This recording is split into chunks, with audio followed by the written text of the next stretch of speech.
This machine was new in 2008 and it is running.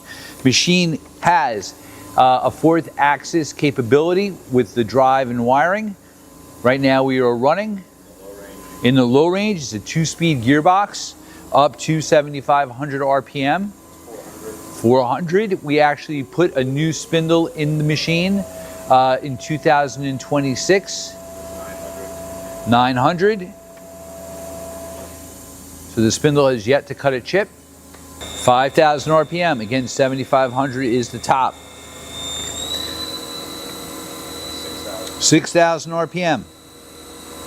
Machine also has a chip auger. It has the P-Cool programmable coolant. You have a side mount tool changer with a, how many tools?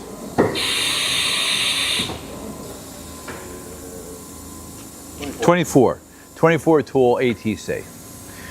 We're simulating tool changes right now. You have your table size is 48 by 18 with 40 inches of X travel, 20 of Y, and 25 of Z. 5,000.